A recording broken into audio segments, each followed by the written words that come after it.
Hello everyone, welcome to Texture Cam. आज हम लोग बात करने जा रहे हैं कोऑर्डिनेशन कंपाउंड्स के शॉर्ट के लिए, जो कि जेईई मेंस 2025 वालों के लिए है। इससे पहले हम लोगों ने आयनिक इक्विलिब्रियम का शॉर्ट किया था, उस पर रिव्यू काफ़ी सही थे, तो मैंने सोचा कि चलो और चैप्टर्स के भी करते हैं। और तुम लोग कमेंट करके भी कह रहे हो कि सर बाकी फिजिकल के चैप्टर्स के भी चाहिए, तो बिल्कुल फिजिकल के चैप्टर्स के शॉर्ट और आते रहेंगे। मैंने सोचा एक इनऑर्गेनिक का भी कर लेते हैं, क्योंकि कोऑर्डिनेशन कंपाउंड्स के कम से कम 2 से 3 क्वेश्चन पेपर में जरूर मिलेंगे। और इतने क्वेश्चंस अगर तुमने अच्छे से कर लिए तो 12 से 15 नंबर तुम लोग सिक्योर कर सकते हो आसानी से। मतलब अगर सही कर दोगे तो 15 नंबर होते हैं, जो कि गलत हो सकते थे, है ना। तो इस वीडियो को पूरा देखना और कमेंट करके बताना कि नेक्स्ट चैप्टर कौन सा चाहिए, तो वो भी लेके आऊंगा। टॉप 200 पीवाईक्यू जो 2024 के हैं वो भी जल्दी से ही आने वाले हैं। टेंशन लेने की जरूरत नहीं है। वो तुम्हारी पूरी प्रिपरेशन को चेक कर लेगा और उसे एक टेस्ट की तरह देना, जिससे कि तुम्हें काफी कुछ सीखने को भी मिले। और फिर देख लेना, बाकी वीडियो के सोल्यूशन तो होंगे यार, है ना। बाकी सारा मटेरियल तुम्हें लाइव मिल ही रहा है, कोई टेंशन की बात नहीं है। तो स्टार्ट करते हैं कोऑर्डिनेशन कंपाउंड्स को, है ना। टेलीग्राम चैनल जरूर ज्वाइन कर लेना, वहाँ पे कुछ और चीज़ें मैं डालने वाला हूँ फाइनल रिवीजन के लिए, तो वो भी देखते रहेंगे, है ना। और टेस्ट सीरीज का टेस्ट नंबर 6 भी आ गया है। तो कोऑर्डिनेशन कंपाउंड्स में जो सबसे पहला और फेवरेट कंपाउंड होता है वो अपना हमारा मेरा क्या है, वो है K4 एफिशिएंट 6। K4 एफिशिएंट 6 को अगर मैं लिख लूँ तो इसमें जो स्क्वायर ब्रैकेट्स हैं इन्हें कहते हैं क्या, कोऑर्डिनेशन स्फीयर कहते हैं। क्या कहते हैं? कोऑर्डिनेशन स्फीयर कहते हैं। जो स्क्वायर ब्रैकेट है इन्हें कहते हैं कोऑर्डिनेशन स्फीयर। इसके अंदर जो मेटल है उसे कहते हैं सेंट्रल मेटल एटम। क्या कहते हैं?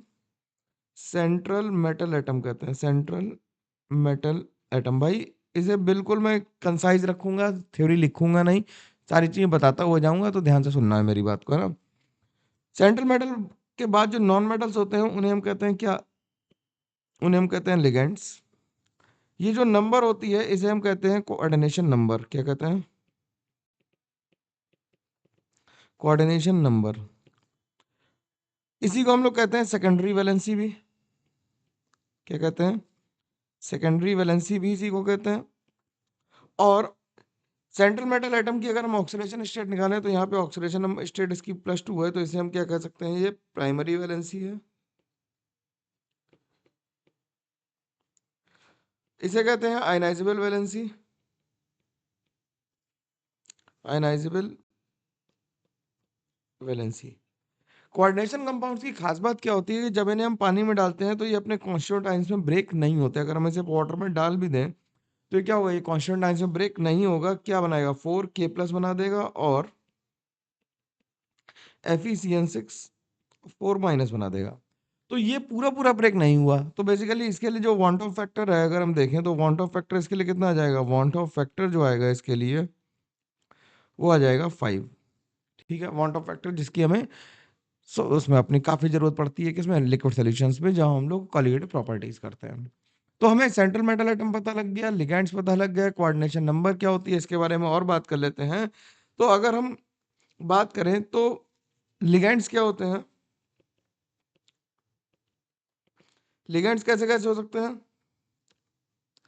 लिगेंड्स बेसिकली अगर हम बात करें तो 4 तरह के लिख सकते हैं। कौन कौन से?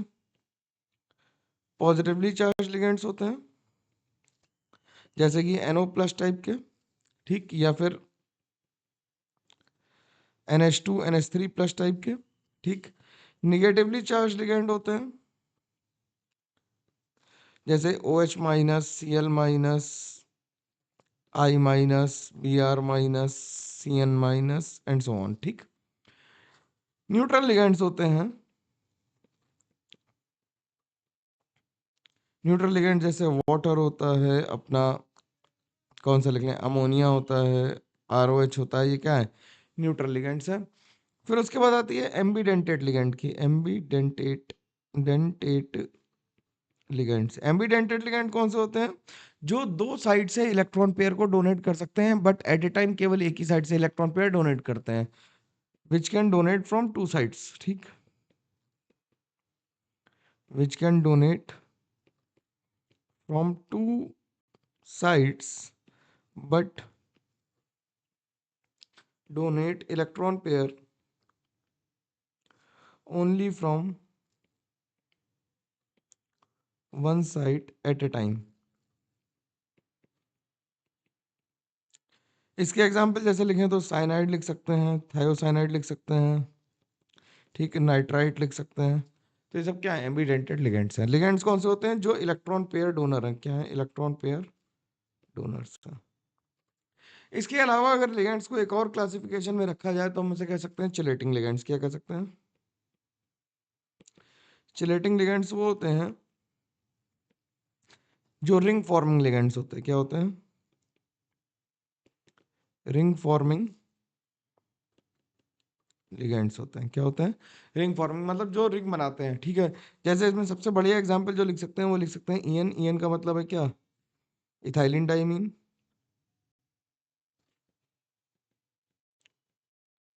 इथाइलिन डाइमीन जो बनाते कैसे हैं? NH2 CH2 NH2 और मेटल को ये क्या करेंगे? ये इलेक्ट्रॉन डोनेट कर देंगे। ठीक है। ये मेटल क्या करेंगे? इलेक्ट्रॉन डोनेट कर देंगे। तो ये इथाइलिन डाइमीन हो गया। इसी तरह से अगर हम और एग्जांपल देखें जैसे अगर हम EDTA देख लें, जो इंपॉर्टेंट है वो लिख रहा हूँ। EDTA मतलब ethylene diamine tetra acetate. Ethylene diamine tetra acetate. Ethylene diamine tetra acetate को कैसे बनाएंगे? यहाँ पे बना देता हूँ NH2CH2CH2N और 4 एसीटेट लगाने हैं। ठीक, 4 एसीटेट लगा देते हैं। यहाँ पे सेंट्रल मेटल ले लेते हैं और 4 एसीटेट ग्रुप लगा देते हैं यहाँ पे।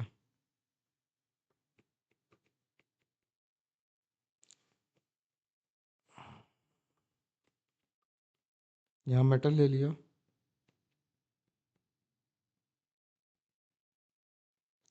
तो ये इस तरह का हेक्साडेंटेट, ये कैसा है? ये हेक्साडेंटेट है। कैसा है? हेक्साडेंटेट लिगेंड है।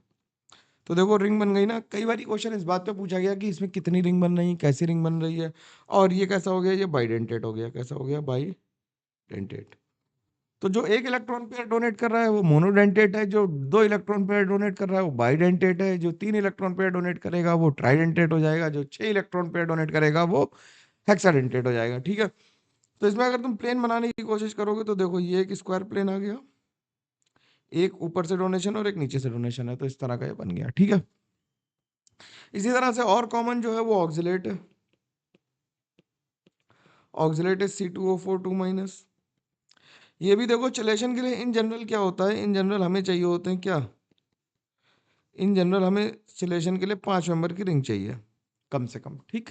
तो 5 मेंबर की रिंग बना रहा है तो ये भी कैसा है? चलेटिंग लिगेंड्स है। तो लिगेंड्स कौन कौन से हो गए? Positively charge, negatively charge, neutral, ambidentate और चलेटिंग लिगेंड्स। इतनी बात समझ में आ गई कि चलेशन क्या होता है और चलेटिंग लिगेंड्स क्या होते हैं और बाकी सबके डेंटिसिटी। डेंटिसिटी कैसे हो सकती है? अगर एक इलेक्ट्रॉन पेयर डोनेट कर रहा है तो मोनोडेंटेट, 2 इलेक्ट्रॉन पेयर डोनेट कर रहा है तो बाइडेंटेट, 3 कर रहा है तो ट्राइडेंटेड, 6 कर रहा है तो हेक्साडेंटेड। ठीक है। हेक्साडेंटेड में सबसे ज्यादा इंपॉर्टेंट हमें कौन सा याद रखना है? हमें याद रखना है EDTA। ठीक।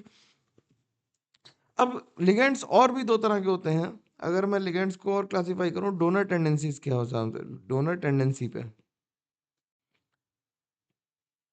तो लिगेंड्स 2 तरह के हो सकते हैं, sigma donor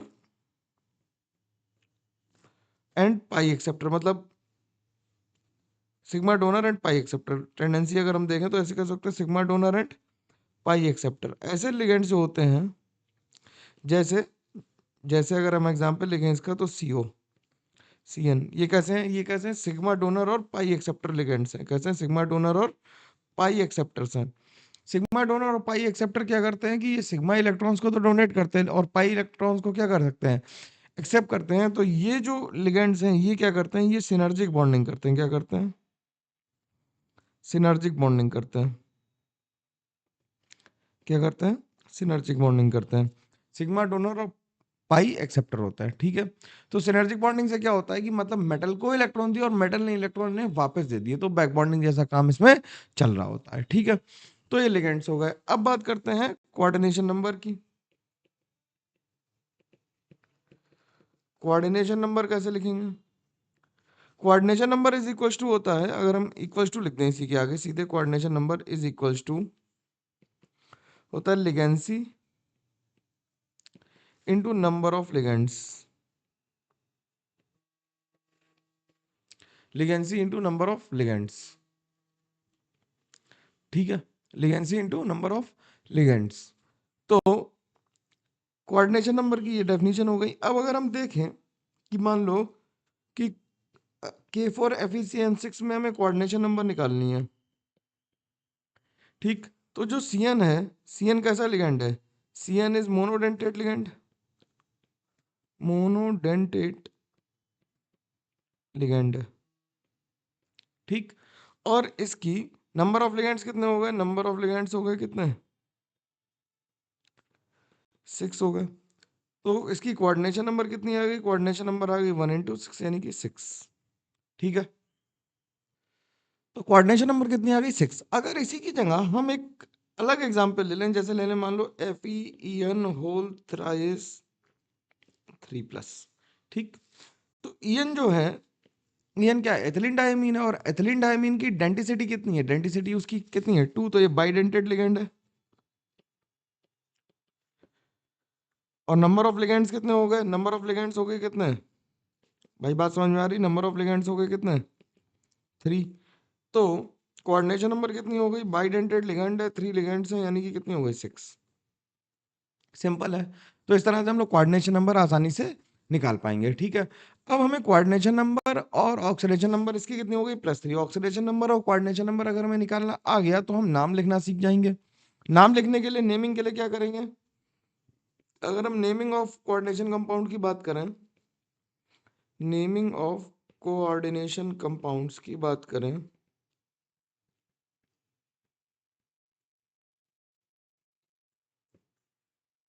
naming of coordination compounds की बात करें तो क्या कहेंगे हम लोग कि पहले हम क्या लिखेंगे, पहले हम लिखेंगे name of cation, name of cation, फिर देंगे स्पेस, फिर name of anion, name of cation पहले लिखेंगे, फिर नेम ऑफ एनाइन लिखेंगे। अगर if A9 is anionic, if anion is complex, then the name of central metal atom will be written by adding the suffix, क्या जोड़ देते हैं, 8 in the name of compound,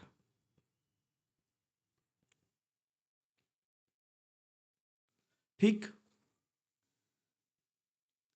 number 3 अगर देख लें, तो ऐसा अगर हमें नेम ऑफ कंपाउंड लिखना हो तो मैग्नेट लिखेंगे, हम लिखेंगे क्या, क्यूपरेट लिखेंगे, मर्क्यूरेट लिखेंगे, इस तरह से लिखेंगे, फेरेट लिखेंगे, ठीक। If the complex is cationic, complex is cationic or neutral, then the name of CMI of central metal ion is written as such,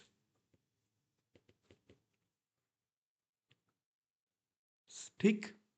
अब नेमिंग ऑफ लिगेंड अगर हम करें तो कैसे करेंगे, तो जब हम कॉम्प्लेक्स में नाम लिखते हैं तो पहले क्या लिखते हैं, पहले लिगेंड्स का नाम लिखते हैं और बाद में मेटल का नाम लिखते हैं in a complex we first right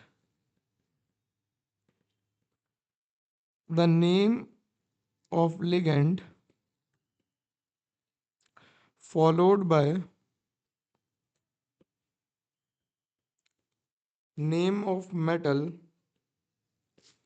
ion with oxidation number in Roman numerals. Roman numbers for 0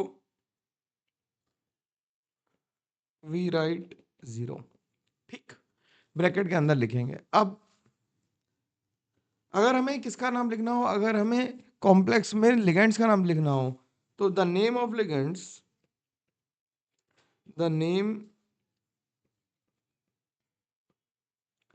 of ligands में अगर न्यूट्रल लिगेंड है, न्यूट्रल लिगेंड तो कैसे लिखेंगे, एस सच लिखेंगे।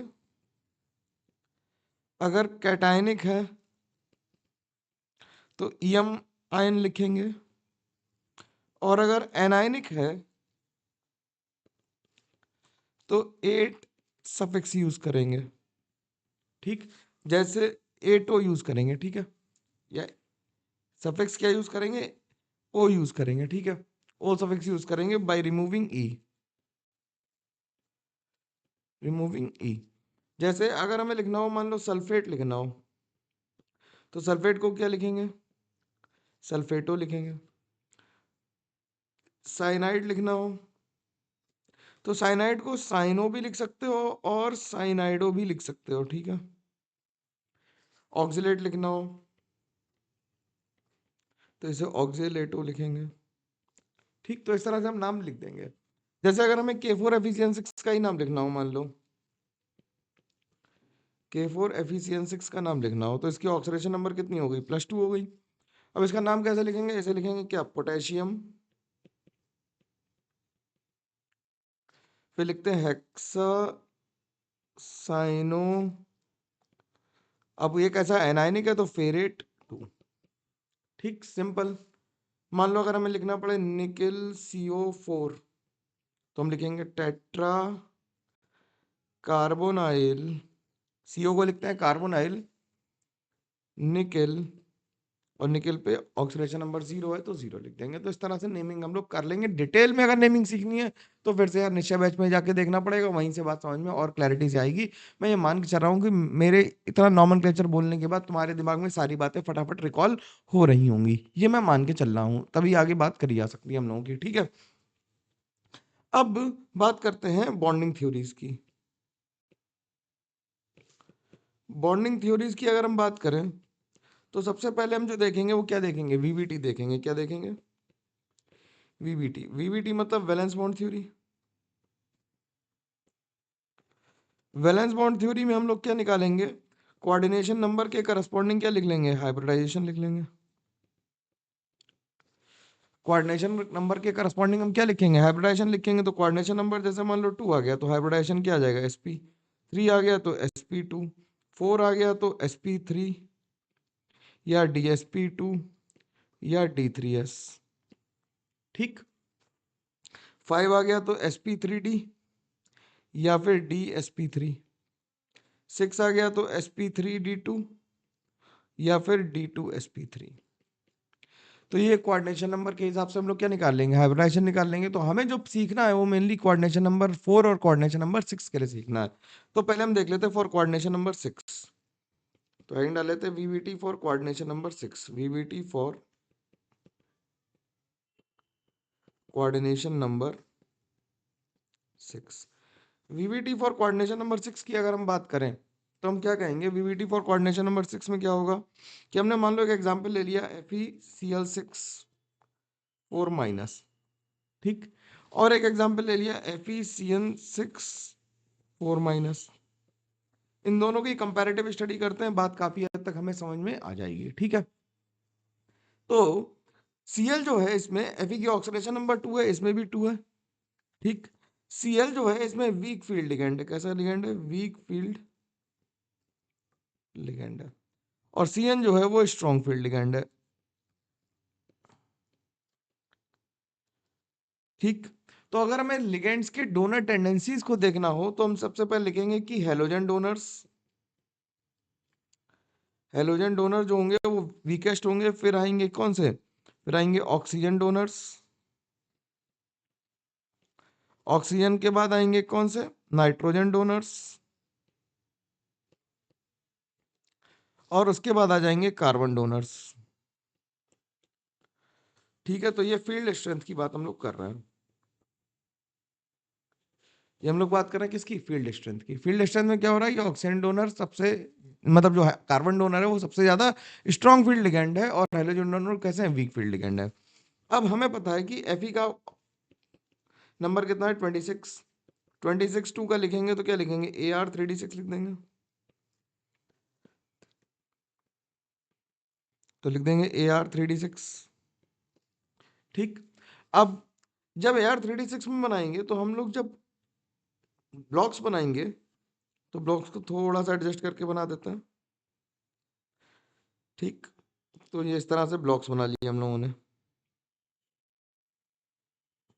तो ये 3D हो गया, इसमें 5 ऑर्बिटल आ गए, ये 4s हो गया, ये 4p हो गया, इसमें 3 आ गए और ये 4d हो गया, 4d हो गया। ठीक। अब जब हम इसमें लिखेंगे इलेक्ट्रॉन्स को तो 6 इलेक्ट्रॉन्स ऐसे ऐसे रखेंगे। Cl क्योंकि वीक फील्ड लिगेंड है, it will not cause pairing. Cl क्या है, वीक फील्ड लिगेंड है, will not cause pairing, will not cause pairing. जब पेयरिंग नहीं करेगा तो जो इलेक्ट्रॉन Cl डोनेट करेगा वो कहाँ करेगा, वो इन जगहों पे 6 Cl अपने इलेक्ट्रॉन्स डोनेट कर देंगे, तो जो हाइब्रिडाइजेशन इसका बन जाएगा, जो हाइब्रिडाइजेशन बनेगा वो क्या बनेगा sp3d2। sp3d2 में d ऑर्बिटल जो है वो बाहर वाले यूज हुए हैं, इसलिए इसे कहेंगे आउटर ऑर्बिटल कॉम्प्लेक्स, कहेंगे क्या, आउटर ऑर्बिटल कॉम्प्लेक्स कहेंगे। और इसमें चांसेस थे पेयरिंग के और पेयरिंग नहीं हुई, इसलिए इसे कहेंगे क्या, इसे हम कहेंगे क्या, इसे हम कहेंगे हाई स्पिन कॉम्प्लेक्स। क्या कहेंगे, हाई स्पिन कॉम्प्लेक्स। ठीक है। अब इसे अगर दूसरे वाले को देखो तो इसमें क्या होगा, इसमें भी D6 कॉन्फ़िगरेशन है यार, लिख लो इसे D6 कॉन्फ़िगरेशन, इसका भी D6 कॉन्फ़िगरेशन है, इसे भी लिख लेते हैं ना। तो ये 3D हो गया, ये 4s हो गया अपना, और ये 4p हो गया। Cn कैसा है, Cn स्ट्रॉन्ग फील्ड लिगेंड है, तो ये क्या करेगा, पेयरिंग कराएगा। क्या कराएगा, पेयरिंग कराएगा। ठीक। जब भी कोई स्ट्रॉन्ग फील्ड लिगेंड होगा तो पेयरिंग करने की कोशिश जरूर करेगा, पेयरिंग होगी या नहीं होगी वो काफी बातों पर डिपेंड करेगी, लेकिन पेयरिंग कराने की कोशिश जरूर करेगा। तो 6 इलेक्ट्रॉन से हमने 6 इलेक्ट्रॉन फिल किए, जो लास्ट वाले 2 इलेक्ट्रॉन है वो आगे आके पेयर हो जाएंगे। तो जो कॉन्फ़िगरेशन बनेगा इसका वो कुछ ऐसा बन जाएगा, देखो कि ये 6 इलेक्ट्रॉन यहाँ आ गए और बाकी के इलेक्ट्रॉन्स यहाँ पे आ गए, तो 2 इलेक्ट्रॉन यहाँ पे डोनेट करेगा, 3 4 5 और 6, तो ये हो जाएगा D2sp3। क्या हो गया हाइब्रिडाइजेशन, D2sp3 हो गया, बात समझ में आ रही, D2sp3 हो गया। अब ये कैसा है, D अंदर वाला यूज हुआ है, तो इसे हम कहेंगे इनर ऑर्बिटल कॉम्प्लेक्स। क्या कहेंगे, इनर ऑर्बिटल। मैं सारे शब्द बता रहा हूं जिससे तुम्हें अगर कोई शब्द नया लग रहा हो तो उसे और डिटेल में जाके पढ़ लेना, कन्वर्ट मत, गड़बड़ मत करना, क्योंकि सवाल शब्दों पे खेल लेता आजकल, है ना। इनर ऑर्बिटल कॉम्प्लेक्स आ जाएगा, और कैसा आएगा, लो स्पिन कॉम्प्लेक्स आएगा। कैसा आएगा, लो स्पिन कॉम्प्लेक्स होगा, क्योंकि सारे इलेक्ट्रॉन पेयर हो गए हैं। क्या हुआ है, ऑल इलेक्ट्रॉन्स आर पेयर्ड, क्योंकि सारे इलेक्ट्रॉन पेयर्ड हो गए हैं, इसलिए कैसा है, ये डायामैग्नेटिक है। कैसा है, डायामैग्नेटिक है। और इसमें अनपेयर्ड इलेक्ट्रॉन्स हैं, इसलिए कैसा है, ये पैरामैग्नेटिक है। ठीक, डायामैग्नेटिक और पैरामैग्नेटिक है, बात समझ में आ रही है आराम से, कोई दिक्कत की बात नहीं। तो हम लोग कब कब पेयरिंग के बारे में सोचेंगे, कब नहीं करेंगे, उसके लिए एक केस और ले लेते हैं, एक केस और लेता हूं, है ना, जिससे बात और क्लियरली समझ में आ जाएगी। फिर से डिवाइड कर लेता हूं जिससे दोनों बातें एक साथ करी जा सके। एक ले लो एग्जांपल, क्रोमियम के साथ ले लो H2O6 3+, और एक ले लो क्रोमियम के साथ साइनाइड 3-। दोनों ही केस में ऑक्सीडेशन नंबर +3 है क्रोमियम की। क्रोमियम +3 का इलेक्ट्रॉनिक कॉन्फ़िगरेशन लिखेंगे तो क्या लिखेंगे, तो लिखेंगे AR3D3 लिख देंगे भाई, लिख देंगे AR3D3। अब AR3D3 दोनों में ही हो गया ये।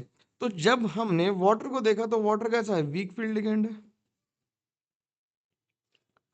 वाटर कैसा है, वीक फील्ड लिगेंड। लेकिन यार लिगेंड जो हमेशा वीक फील्ड है या हमेशा स्ट्रॉन्ग फील्ड है, ये सेंट्रल मेटल के ऊपर भी डिपेंड करता है, डायरेक्टली से ब्लंटली नहीं कह सकते, ध्यान रखने की बात है ना।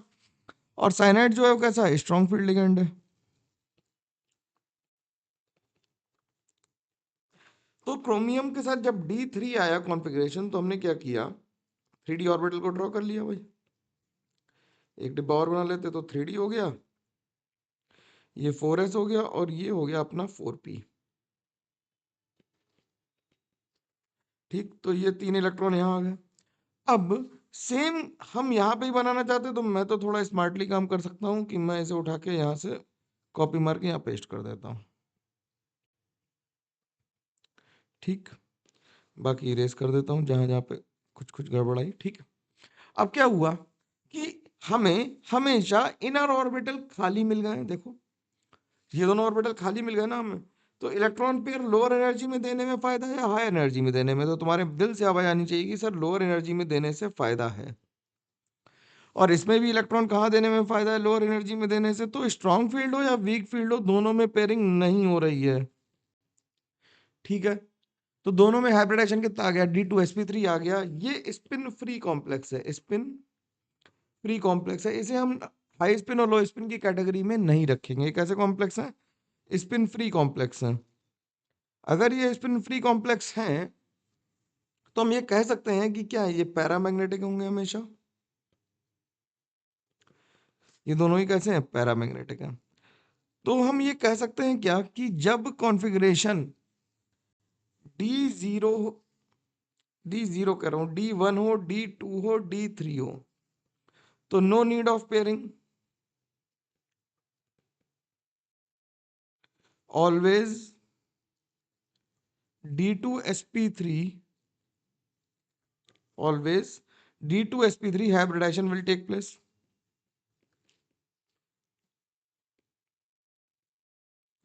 Hybridization will occur. ठीक, D2sp3 hybridization will occur। ठीक, और अगर D8, D9, D10 हो गया, तो पेयरिंग कराने से कोई फायदा होगा नहीं। ये हम बात कर रहे हैं कोऑर्डिनेशन नंबर 6 के लिए। ठीक है, तो no chance of pairing, no chance of pairing, तो ऑलवेज क्या होगा, sp3d2 हाइब्रिडाइजेशन बनेगा।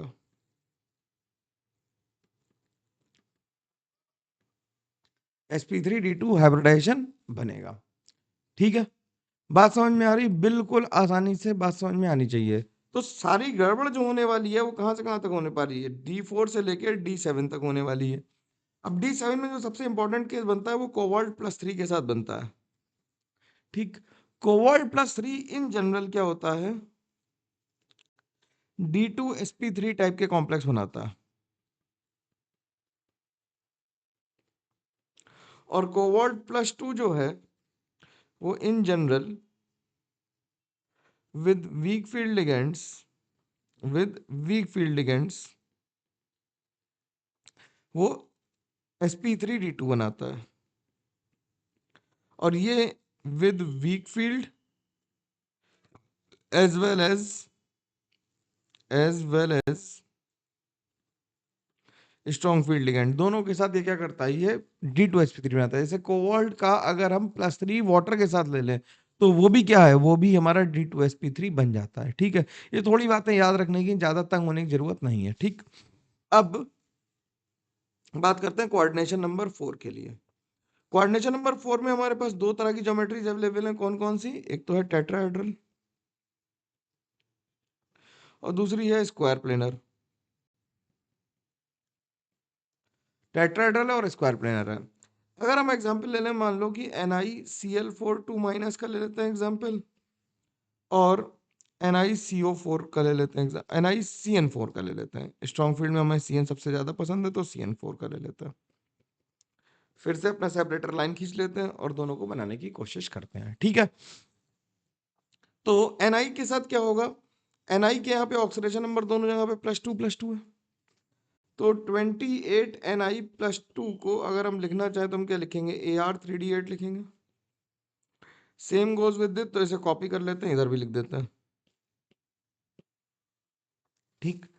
अब Cl कैसा है? Cl यार फिर से कैसा है? Cl वीक फील्ड लिगेंड है और Cn कैसा है? स्ट्रॉन्ग फील्ड लिगेंड है। तो इससे होगी क्या? पेयरिंग। और इससे नो पेयरिंग। जब कोऑर्डिनेशन नंबर 4 होती है तो टेट्राहेड्रल में जो हाइब्रिडाइजेशन आता है वो क्या आता है? sp3 आएगा या फिर d3s आएगा। ठीक। और स्क्वायर प्लेनर में क्या आएगा? sp3 सॉरी dsp2 आएगा। क्या आएगा? dsp2 आएगा। ठीक है। अब जरा दोनों को ड्रॉ कर लेते हैं। तो निकेल के अगर हमें d ऑर्बिटल्स को ड्रॉ करना हो तो 3d8 पूरा बना लेते हैं, 4s बना लेते हैं और 4p बना लेते हैं। 4d की जरूरत इसमें पड़ेगी नहीं, इसलिए ज्यादा टेंशन लेने की जरूरत है नहीं। तो ये 4p हो गया, ये 4s हो गया और ये हो गया हमारा 3d। इसमें इलेक्ट्रॉन फिल कर दो बच्चा लोग। 1 2 3 4 5 6 7 और 8। अब इसमें पेयरिंग नहीं होगी, पेयरिंग नहीं होगी तो जो इलेक्ट्रॉन्स यूज होंगे वो कौन से यूज होंगे? जो ऑर्बिटल यूज होंगे वो sp3 यूज होंगे। ये कैसा हो जाएगा?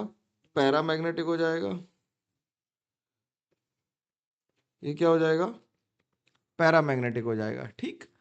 जब हम सेम काम इसमें करेंगे, जब हम सेम काम इधर करेंगे तो क्या करेंगे? 3d ऑर्बिटल बनाएंगे इधर भी। ये 4s हो गया और 4p हो गया। ठीक। तो 3d में हमने क्या किया? 8 इलेक्ट्रॉन्स को फिल किया इसमें भी। अब इसमें क्योंकि Cn स्ट्रॉन्ग फील्ड लिगेंड है, वो क्या करेगा? इसे उठा के इधर ट्रांसफर कर देगा और क्या करेगा? पेयरिंग कराने से क्या हुआ? जो ऑर्बिटल यूज हुए वो कौन से यूज हो गए? वो इनर ऑर्बिटल यूज हुए। कौन से ऑर्बिटल यूज हुए? इनर ऑर्बिटल यूज हुए। तो इसे हम कहेंगे dsp2 यूज हुआ इसके लिए। इसका हाइब्रिडेशन ये कैसा आ गया? डायामैग्नेटिक आ गया। ठीक। तो ध्यान रखेंगे जब हम कोऑर्डिनेशन नंबर 4 में पेयरिंग कराएंगे तो हम एक ऑर्बिटल खाली चाहते हैं 3d वाला, और वो कौन सा ऑर्बिटल है?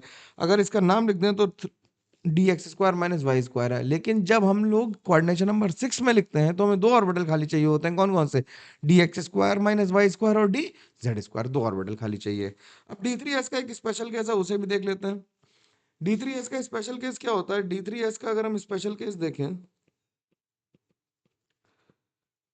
और d3s के साथ साथ यार एक NiCO4 का भी केस देख लो। NiCO4 sp3 होता है, ध्यान रखना इस बात को, है ना, भूलना मत। टेट्राहेड्रल है ये। अगर हम KMnO4 को देखें, Mn में +7 ऑक्सीडेशन स्टेट है। +7 ऑक्सीडेशन स्टेट है तो मतलब अगर हम Mn+7 लिखें तो हम इसे केवल लिख दें Ar3d0।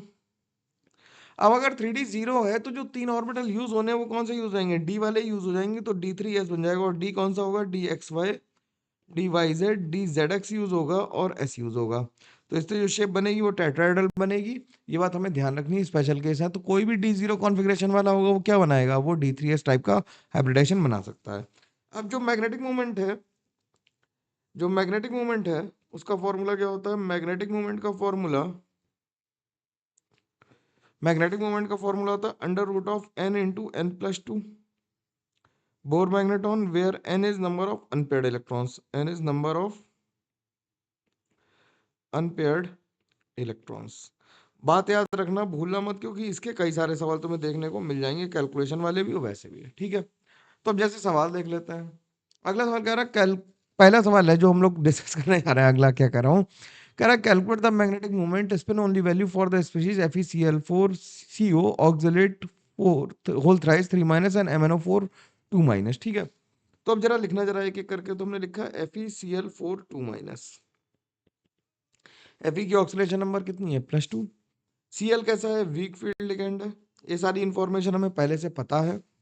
तो Fe+2 के लिए हमने कॉन्फ़िगरेशन लिखा 26 Fe होता है, तो Ar लिख लिया, 3d6 लिख लिया।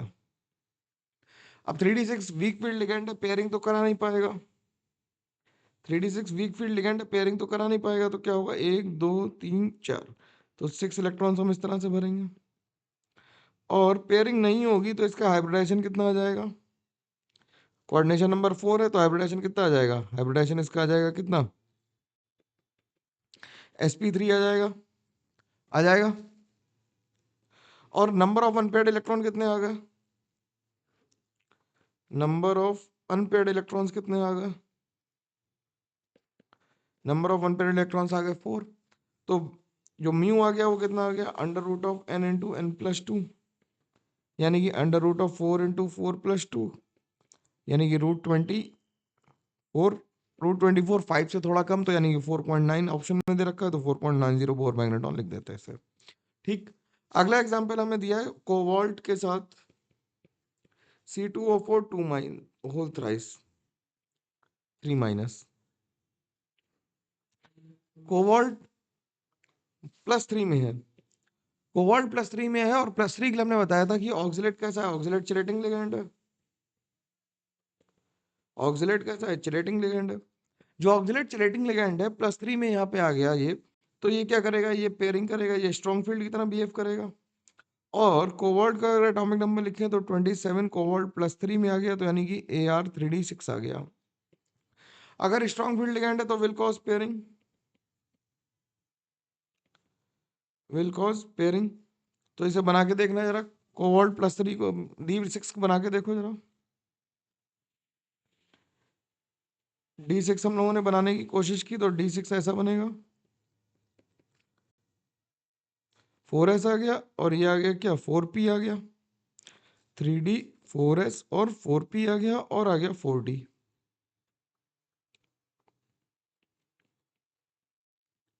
ये इलेक्ट्रॉन पेयर होके यहाँ चला जाएगा, ये इलेक्ट्रॉन पेयर होके, सॉरी, ये इलेक्ट्रॉन पेयर होके यहाँ आ जाएगा, ये पेयर होके यहाँ आ जाएगा, तो जो फाइनल अरेंजमेंट बनेगा और इलेक्ट्रॉन्स का वो कैसा बनेगा,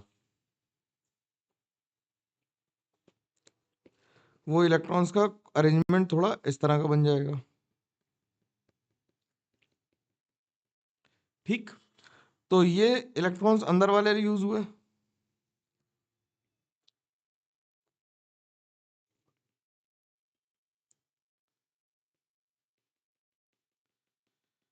तो ये हो गया D2sp3, और इसमें नंबर ऑफ अनपेयर्ड इलेक्ट्रॉन्स कितने आ गए, 0 आ गए। तो म्यू कितना आ गया, म्यू इसका 0 बोर मैग्नेट्रॉन आ गया। अगला है K2MnO4 2-, KMnO4 2- अच्छा, मैं K2MnO4 पढ़ लिया उसे, MnO4 2- है, MnO4 2- में +6 में है, तो ये क्या हो गया, +6 में है तो क्या लिखेंगे इसे, 25 Mn +6 में लिख देंगे Ar3d1। अगर Ar3d1 हो गया तो इसमें अनपेयर्ड इलेक्ट्रॉन कितने आएंगे, पेयरिंग वेयरिंग की तो चक्कर है ही नहीं, एक इलेक्ट्रॉन कैसे पेयर होगा, अनपेयर्ड इलेक्ट्रॉन्स कितने आ गए, एक, तो जो म्यू आ गया वो आ गया √3, यानी कि 1.73। तो ऑप्शन देख लो भाई, कौन सा आ रहा ऑप्शन, ऑप्शन आ गया क्या, 4.90 और 1.73। ठीक है, आसान है, कोई इसमें दिक्कत की बात नहीं है। अगला सवाल क्या कर रहा है, अगला सवाल कह रहा है the spin only magnetic moment value for the square planar complex. अब अगर स्क्वायर प्लेनर कॉम्प्लेक्स है तो बेसिकली DsP2 बन रहा होगा, क्या बन रहा होगा, D2sp3 बन रहा होगा। अब अगर प्लेटिनम के बारे में बात करी जाए तो इसका जब प्लेटिनम का हमने ऑक्सीडेशन नंबर निकाला तो कॉम्प्लेक्स लिख लो यार पहले, है ना, platinum ammonia whole twice Cl, ये एमीन है, मिथाइल अमीन, और इसके साथ क्या आ गया, Cl आ गया, तो ये ऑक्सीडेशन नंबर इसकी +2 आ गई। तो जब हम इसका इलेक्ट्रॉनिक कॉन्फ़िगरेशन लिखेंगे तो प्लेटिनम का इलेक्ट्रॉनिक कॉन्फ़िगरेशन +2 में लिखेंगे 5d8, और ये स्क्वायर प्लेनर कॉम्प्लेक्स है पहले से कह रहा है, तो यानी कि DsP2 बना होगा, तो यानी कि जो 5d में इलेक्ट्रॉन्स हैं वो सारे कैसे होंगे, पेयर्ड अप हो जाएंगे, तभी अंदर वाला इलेक्ट्रॉन मतलब पेयर मिलेगा, स्क्वायर प्लेनर मिल पाएगा। ये स्क्वायर प्लेनर कब बन पाएगा, जब सारे इलेक्ट्रॉन कैसे हो जाएंगे, पेयर्ड, तो मैग्नेटिक मोमेंट कितना आ जाएगा, 0 आ जाएगा, क्योंकि नंबर ऑफ अनपेयर्ड इलेक्ट्रॉन कितने आ गए, कितने आ गए, 0 आ गए। ठीक, और हाइब्रिडाइजेशन कैसा आ गया, DsP2। ठीक है, चलो भाई, तो ये बात हो गई वीवीटी की। वीवीटी की कमियां क्या थी, वीवीटी कभी ये नहीं डिसाइड कर पा रही थी कि कब कौन स्ट्रांग फील्ड है कब कौन वीक फील्ड है, ये वीवीटी की मेन कमी थी, और वो स्पेक्ट्रोकेमिकल डेटा से भी मैच नहीं हो रही थी। दूसरी थ्योरी जो जरूरत पड़ी हमें, वो पड़ी हमें CFT की। किसकी पड़ी जरूरत, CFT की। CFT का मतलब क्रिस्टल फील्ड थ्योरी।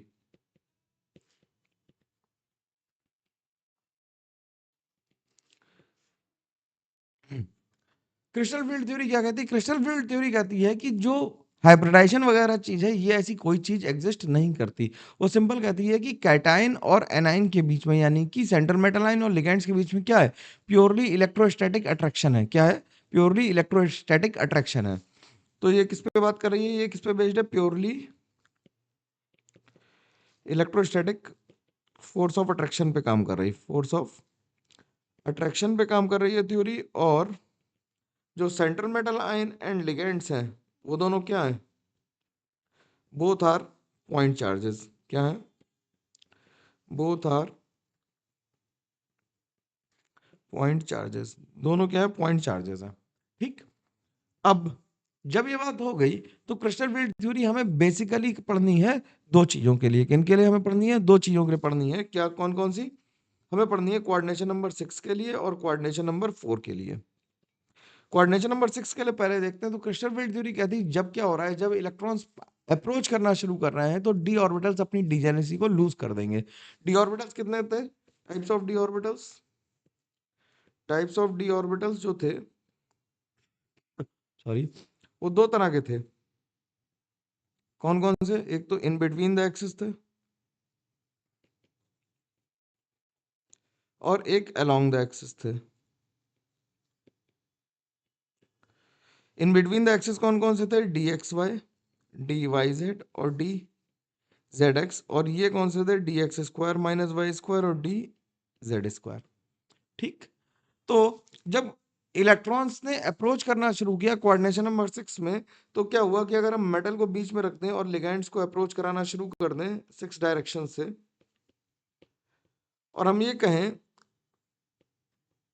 कि ये जो एक्सेस है वो सारी क्या है? एक्स वाई जी एक्सेस है। तो लिगेंड्स कहाँ से अप्रोच कर रहे हैं? Ligands are approaching along the axis. Ligands कैसे अप्रोच कर रहे हैं? Ligands are approaching along the axis. Ligands कैसे अप्रोच कर रहे हैं? Along the axis. So those orbitals which lie along the axis will be repelled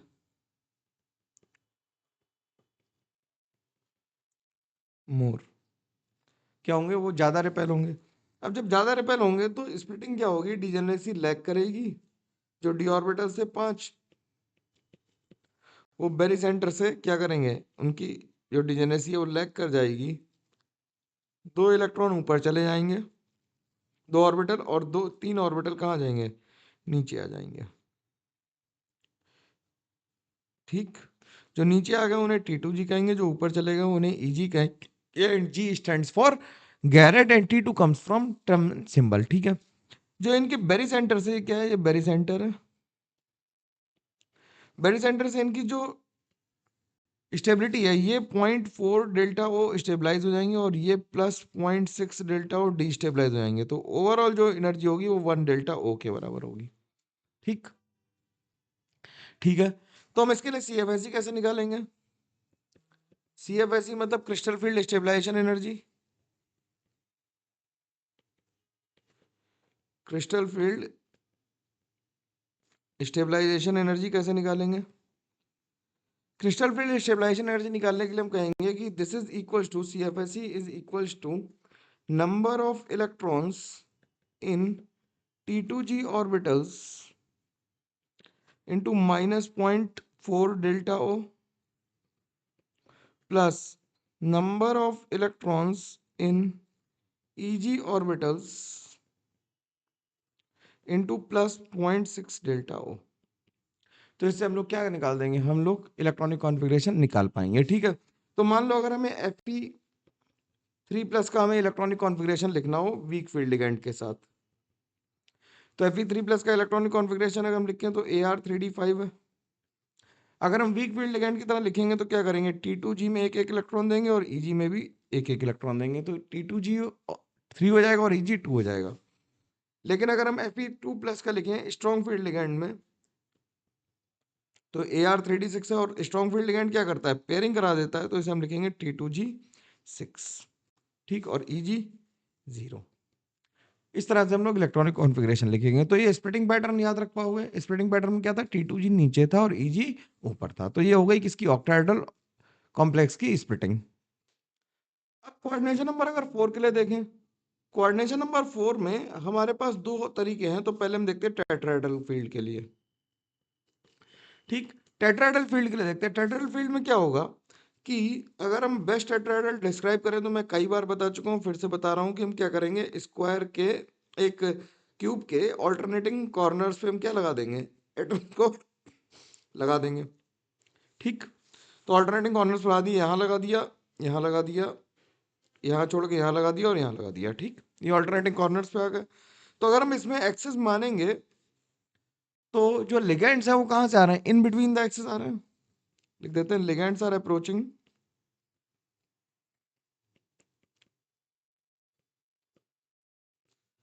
in between the axis. So those orbitals which are in between the axis will get repelled more. ठीक, वो ज्यादा repel होंगे। अब कैसे होंगे? तो अगर हम इसके लिए भी बना लें, बेरी सेंटर बना लेते अपना। तो इन बिटवीन द एक्सेस कौन से थे? D X Y, D Y Z और डी जेड एक्स। तो वो ज्यादा रिपेल होंगे तो ऊपर चले जाएंगे। इनका नाम T2 रखेंगे। और जो नीचे हैं वो कम रिपेल होंगे, वो है हमारे कौन से? ई। ठीक, तो ये कौन कौन से हैं? ये D X Y, D Y Z और डी जेड एक्स है। ये बेरी सेंटर ले लेते हैं। यहाँ से इनकी जो स्टेबिलिटी जो इन्हें मिली है, डिस्टेबलाइज हुए, जो कितने हुए? +0.4 डेल्टा टी के बराबर, और ये हुए हैं स्टेबलाइज -0.6 डेल्टा टी के बराबर। ठीक, अब हम ये जानते हैं कि डेल्टा टी जो होता है वो 4/9 टाइम्स डेल्टा ओ होता है। इस इक्वेशन को ध्यान रखना। क्यों? क्योंकि नंबर ऑफ लिगेंड्स जो है वो 2/3 टाइम्स है और 2/3 टाइम्स ही डायरेक्शंस है। तो ओवरऑल 4/9 टाइम्स कम हो जाता है। तो डेल्टा टी छोटा होता है किससे? डेल्टा ओ से, आधे से भी कम है। ठीक है ना, बात ध्यान रख पाएगी। अब अगर हम स्क्वायर प्लेनर कॉम्प्लेक्स की बात करें और इसमें जी नहीं लगाएंगे, जी नहीं लगाएंगे क्यों? क्योंकि टेट्राहेड्रल फील्ड जो होती है वो उसमें सेंटर ऑफ सिमेट्री नहीं होती है। ठीक, अब इसके बाद बात करते हैं स्क्वायर प्लेनर कॉम्प्लेक्स की। स्क्वायर प्लेनर कॉम्प्लेक्स की अगर हम बात करें, स्क्वायर प्लेनर कॉम्प्लेक्स में क्या होगा? स्क्वायर प्लेनर कॉम्प्लेक्स में हम लोगों ने क्या करा कि जो डी ऑर्बिटल्स थे इन्हें स्प्लिट कराया। तो इनिशियली ऐसा लगता है देखने में क्या कि ऑक्टाहेड्रल स्प्लिटिंग हो रही है। क्या हो रही है? ऑक्टाहेड्रल की तरह स्प्लिटिंग हो रही है। तो T2G नीचे आ जाएगा और EG ऊपर चला जाएगा। लेकिन बाद में पता लगता है क्योंकि स्क्वायर प्लेनर है तो जेड एक्सिस पे कोई नहीं है। अब जब जेड एक्सिस पे कोई है ही नहीं यार, तो रिपल्शन किस बात का? तो जो D X square minus Y square और डी जेड स्क्वायर थे, इनमें से सब कुछ काम कहाँ हो रहा है? D X square minus Y square पे हो रहा, और डी जेड स्क्वायर पे कोई काम नहीं हो रहा। तो डी जेड स्क्वायर नीचे आ जाता। ठीक, फिर ये क्या हुआ, इसमें से जो एक्स वाई प्लेन वाले हैं वो थोड़े से ऊपर चले जाएंगे। डी एक्स वाई और D Y Z, D X Y और डी एक्स वाई ऊपर चला जाएगा। सॉरी, दो नहीं, एक ऊपर चला जाएगा क्योंकि एक्स वाई प्लेन में काम हो रहा है। तो डी एक्स वाई ऊपर चला जाएगा और वाई जेड और जेड एक्स नीचे आ जाएंगे। ठीक, डी वाई जेड और डी जेड एक्स नीचे आ जाएंगे। तो इस तरह से स्प्लिटिंग होती है और इसमें जो डेल्टा एस क्यू है वो इसे लिखते हैं। ठीक, बात याद रह पाएगी इतनी? कोई समस्या नहीं। तो स्क्वायर प्लेनर कॉम्प्लेक्सेस की भी स्प्लिटिंग हो गई। अब जब सबकी स्प्लिटिंग पता लग गई है तो हम स्पेक्ट्रोकेमिकल सीरीज लिख लेते हैं।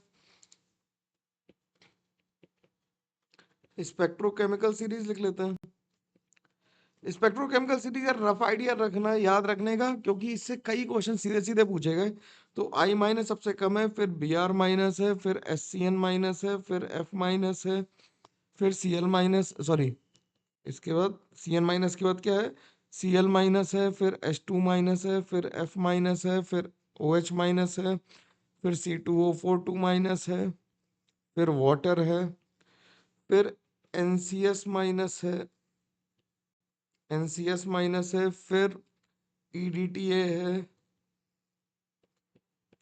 फिर अमोनिया है, फिर EN है, फिर CN माइनस है और फिर CO है। ठीक, तो ये वाले जो है वाटर से लेके ऑक्सिलेट से, मान लो ऑक्सिलेट से इधर वाले कैसे हैं, स्ट्रॉन्ग फील्ड लिगेंड है।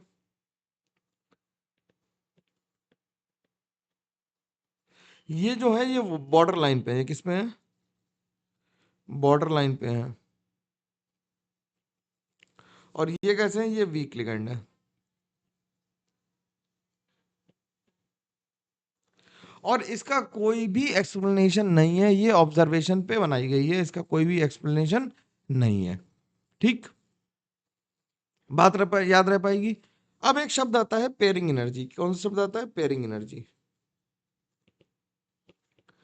पेयरिंग एनर्जी, पेयरिंग एनर्जी क्या होती है कि अगर पेयरिंग एनर्जी कम हुई डेल्टा ओ से, पेयरिंग एनर्जी क्या हुई, डेल्टा ओ से कम हुई, तो पेयरिंग हो जाएगी, पेयरिंग विल अकर। और डेल्टा ओ से ज्यादा हो गई तो पेयरिंग विल नॉट अकर। ठीक, पेयरिंग एनर्जी जो होती है वो हमेशा ज्यादा होती है किससे, डेल्टा टी से, ऑलवेज। कब होती है, कैसी होती है, हमेशा ज्यादा होती है। तो टेट्राहेड्रल कॉम्प्लेक्स में इसी वजह से पेयरिंग नहीं हो पाती है, टेट्राहेड्रल कॉम्प्लेक्सेस में इसी वजह से पेयरिंग नहीं हो पाती। बात एकदम बढ़िया से समझ में आनी चाहिए। अब बात करते हैं आगे, स्टेबिलिटी ऑफ कॉम्प्लेक्सेस की बात कर लेते हैं। स्टेबिलिटी ऑफ कॉम्प्लेक्सेस किस पे डिपेंड कर रही है, या पहले CFSE की बात कर लेते हैं। CFSE डिपेंड्स अपॉन, CFSE किस पे डिपेंड कर रही है, सबसे पहले डिपेंड कर रही है oxidation number of central metal ion. ठीक, सेंट्रल मेटल आयन पे जितनी ज्यादा ऑक्सीडेशन नंबर होगी CFSE उतनी ज्यादा होगी। तो डायरेक्टली प्रोपोर्शनल टू, इस पे लिखते हैं क्या, CFSE डायरेक्टली प्रोपोर्शनल टू किसके हो जाएगी, oxidation number of central metal ion. ठीक, सेंट्रल मेटल आयन की ऑक्सीडेशन नंबर जितनी ज्यादा होगी उतना ही क्या होगी, CFSE ज्यादा होगी। नंबर 2 लिख लिया नेचर ऑफ लिगेंड पे। नेचर ऑफ लिगेंड पे क्या होगा, स्ट्रॉन्ग फील्ड लिगेंड जो होंगे वो CFSE को ज्यादा कर देंगे। तो लिख देते हैं क्या, कि फील्ड CFSE जो होगी वो फील्ड स्ट्रेंथ के प्रोपोर्शनल होगी। मतलब स्ट्रॉन्ग फील्ड लिगेंड ज्यादा पेयरिंग कर, मतलब ज्यादा CFSE करेंगे, और वीक फील्ड लिगेंड कम CFSE करेंगे। ठीक है, मतलब स्प्लिटिंग एनर्जी को, CFSE क्या लिखते हैं इसमें, स्प्लिटिंग एनर्जी लिख दो इसमें, SPLITING, स्प्लिटिंग एनर्जी। ठीक है, सही। अब नंबर 3 अगर लिखे हम इसमें, नंबर 3 आ जाएगा presence of chelation, presence of chelating ligands में। प्रेजेंस ऑफ चलेटिंग लिगेंड्स में क्या होगा कि जिसमें चलेटिंग लिगेंड होगा उसकी CFSE ज्यादा होगी। तो लिख लें ग्रेटर द चलेशन CFSE प्रोपोर्शनल होगी किसके, एक्सटेंट ऑफ चलेशन के, एक्सटेंट ऑफ चलेशन के प्रोपोर्शनल होगी। ठीक है, CFSE प्रोपोर्शनल होगी किसके, एक्सटेंट ऑफ चलेशन के, मतलब ज्यादा चलेशन तो CFSE ज्यादा। फिर नंबर 4 आता है कि identity of central metal ion.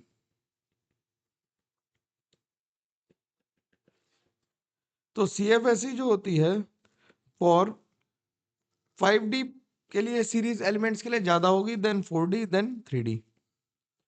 ठीक, तो इस बात का ध्यान रखेंगे कि 3D सीरीज के लिए सबसे कम होगी और 5D के लिए सबसे ज्यादा होगी। ठीक, ठीक है। अब बात करते हैं स्टेबिलिटी ऑफ कॉम्प्लेक्स की।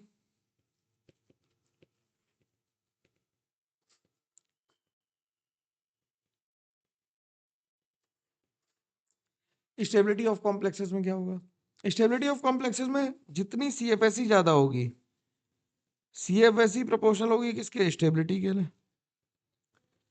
जितनी CFSE ज्यादा उतनी स्टेबिलिटी ज्यादा। Second, charge density, charge density जितनी ज्यादा उतनी स्टेबिलिटी ज्यादा, सीएफएससी जितनी ज्यादा, चार्ज डेंसिटी जितनी ज्यादा उतनी सीएफएससी ज्यादा। फिर फील्ड स्ट्रेंथ जितनी ज्यादा उतनी स्टेबिलिटी ज्यादा। Fourth is extent of चलेशन,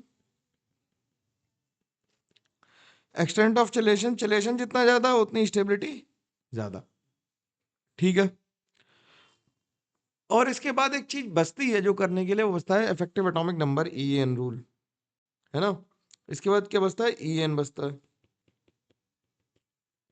ईएन rule. ईएन कैसे निकालते हैं, ईएन का फॉर्मूला जो लिख लेते हैं वो ईएन इक्वल्स टू क्या होता है, atomic number minus oxidation number plus 2 into coordination number. तो जिनका EN nearest noble gas configuration के पास होता है वो रिलेटिवली ज्यादा स्टेबल कॉम्प्लेक्सेस होते हैं विद रिस्पेक्ट टू अदर्स। ठीक, बात समझ में आ गई। अब बात करते हैं कलर्स की। कलर्स कैसे आते हैं, कलर्स आने के रीजन क्या क्या हो सकते हैं। पहला रीजन हो सकता है डीडी ट्रांजिशंस, डीडी ट्रांजिशन। दूसरा रीजन क्या हो सकता है, डीडी ट्रांजिशन का मतलब कि T2G से EG में या E से T2G में T2 में जा रहा हो। ठीक, फिर होता है ligand to metal charge transfer, ligand to metal charge transfer. Ligand to metal charge transfer का मतलब होता है LMCT, जो कि मेनली D0 सिस्टम्स में होता है। किसमें होता है, D0 सिस्टम्स में होता है। जैसे अगर एग्जांपल लें तो KMnO4, K2Cr2O7, इनमें क्या है, इनमें जो कलर है वो LMCT की वजह से है। ठीक, थर्ड इज रेजोनेंस, रेजोनेंस में कलर, जो रेजोनेंस में कलर आता है वो डाइज में कलर आता है। फोर्थ इज पोलराइजेशन, पोलराइजेशन की वजह से कलर जो होता है वो AgCl जैसे व्हाइट होता है, AgBr कैसा होता है, येलो होता है, और AgI ब्राइट येलो होता है। तो ये व्हाइट है, ये क्या है, ये व्हाइट है, ये पेल येलो है, और ये क्या है, ये ब्राइट येलो है। इसमें कोवेलेंट करेक्टर बढ़ने की वजह से, पोलराइजेशन की वजह से कलर आ रहा है। Number 5 is metal excess defect, जिसे हम एफ सेंटर्स भी कहते हैं। एफ सेंटर्स यानी मेटल एक्सिस डिफेक्ट। अगर सॉल्ट वो मतलब अपना सॉलिड शेड पड़ा है तो, वैसे क्योंकि मेंस के सिलेबस में नहीं है इसलिए इसका सवाल आना तो नहीं चाहिए। Metal excess defect. And sixth is HOMO LUMO transitions, HOMO LUMO transitions. HOMO LUMO transitions की वजह से, जैसे क्लोरीन ब्रोमीन में कलर जो होता है वो किसकी वजह से होता है, होमोलूमो ट्रांजिशंस की वजह से होता है। बाकी हमें कलर व्हील भी पता है, कलर व्हील हमें पता है ना भाई,